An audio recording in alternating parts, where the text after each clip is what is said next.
When you think you saw everything, the game like this shows up.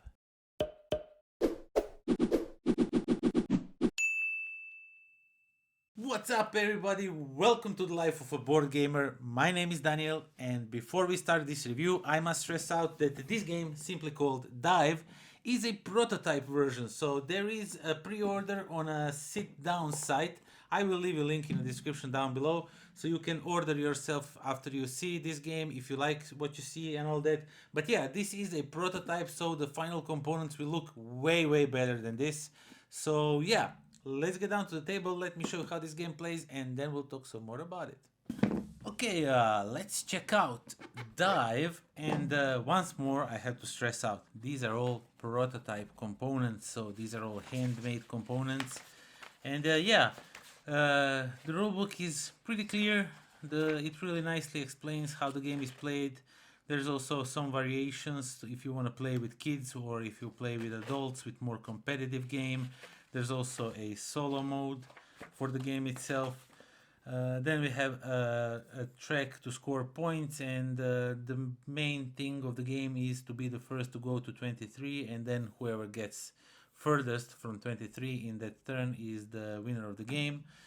And the game revolves around these see-through thingies, and I'm gonna show it to you how it works in a second. Let me just quickly show you what else you get in the game. So each of the players will get one of these boards where you will be programming your diving actions, because each turn you can dive up to 5 different depths, because we are going to go and dive through 5 by 5 of these see-through thingies.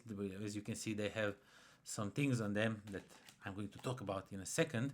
And over here it just explains you if you find a green or red turtle or manta that you can claim some points or some benefits from it. Each of the players will get one of the blind shields, so you can program your steps in a secret, because that's the part of the game.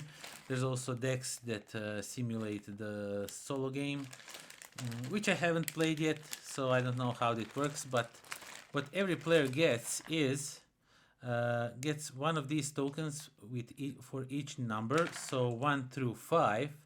And as you can see, they are all double-sided. On one side there is a shark, on the other side there is no shark, and that's the beauty of the game. So the game plays in a way, and I'm just gonna, now this is an optional thing, but you can turn on your camera light and stick it underneath and try to figure out what is happening.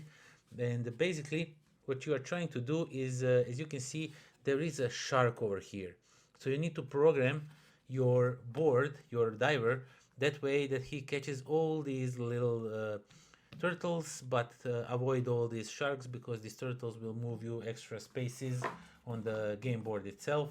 And basically I would go something like this. I would probably go, let's say there is no shark on a level 1, and level 2 also looks like there is no shark, even though this one looks pretty, and you can't touch any of this. I'm just touching to show you how the game plays, but I don't know, it kind of looks like maybe there is a shark on a level 2.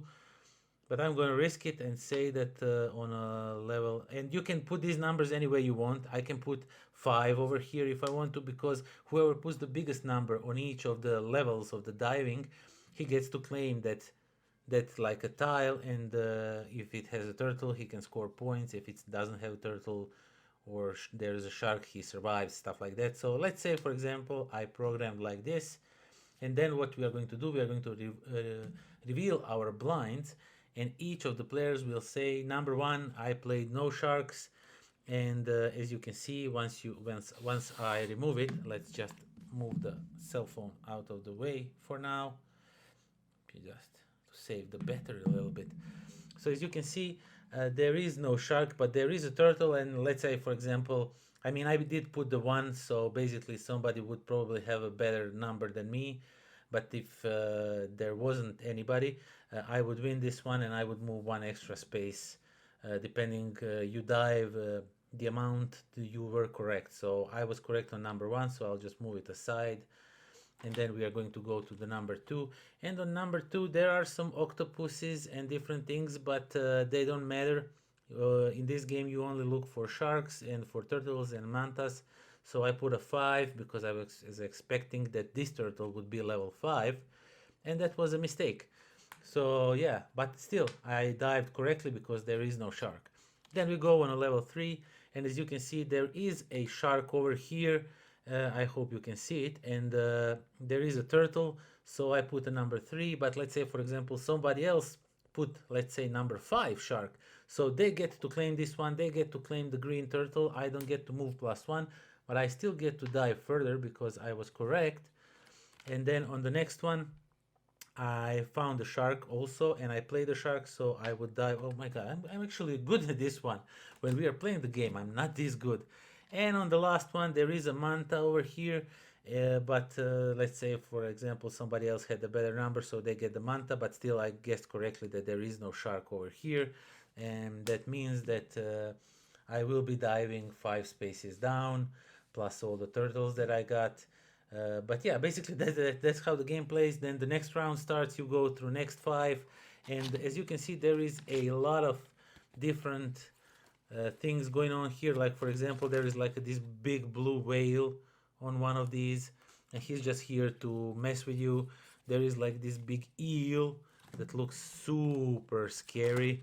I don't know how much of this you can see on a camera, but yeah, there's also like red turtles that are a little bit better than the green turtles, but like this one has a shark and a red turtle, and you can flip this over.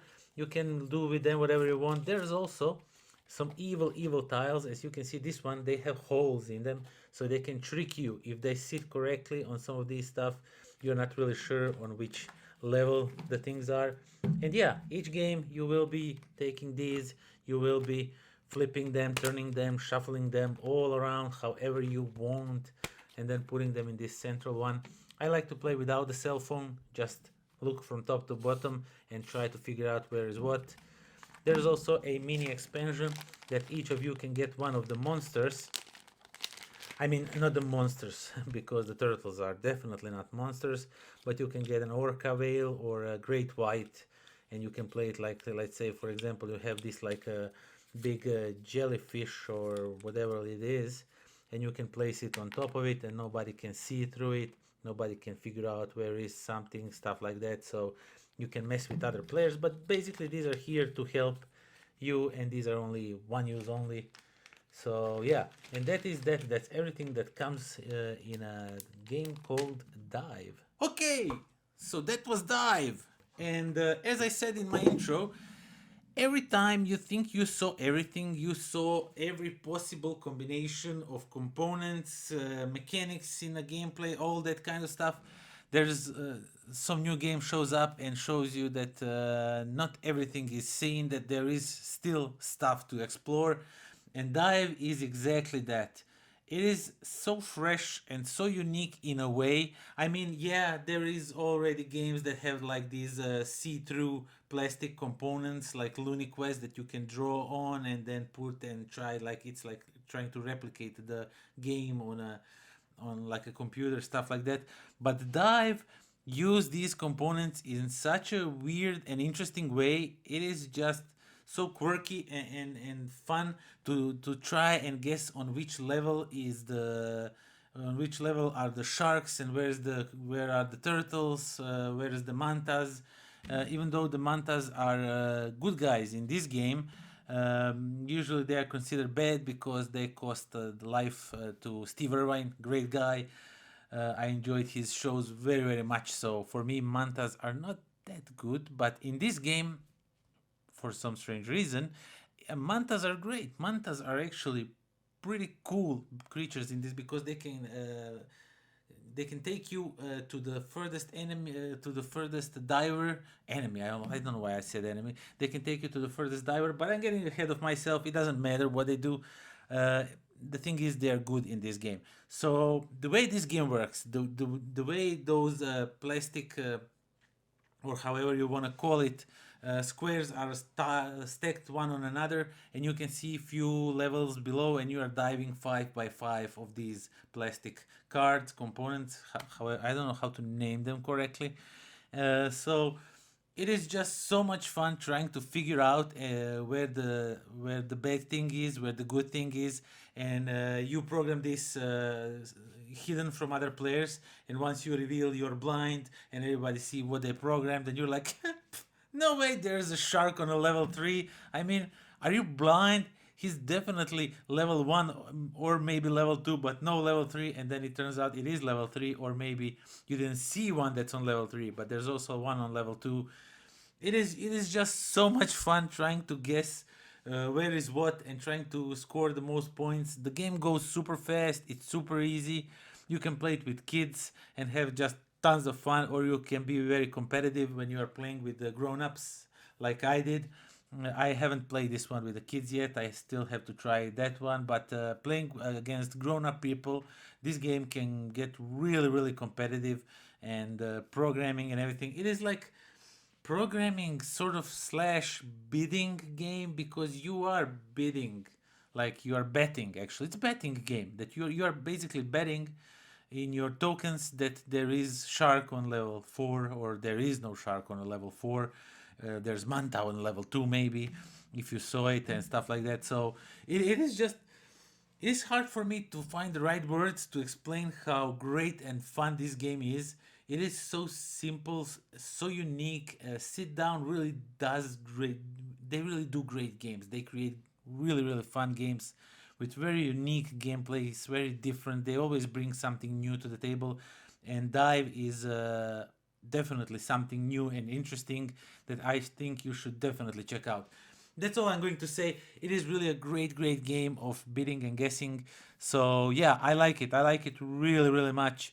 Definitely, if you are up for some easy, lightweight games that can offer you tons of hours of fun, check this one out. And yeah, that is that. That's all I have to say. Please do join me next time when we will be counting from 100 to 0, 100 meters under the sea. I don't know why, because I can. And until then, pozdrav. Board gamer, my name is Daniel, and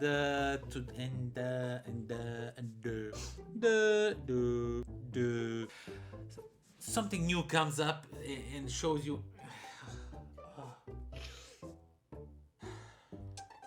These sinuses are killing me. Oh, there is a chance that no chance. There is a chance. There's a chance for what? We are going to talk about the game. Oh. That being said, let's get just.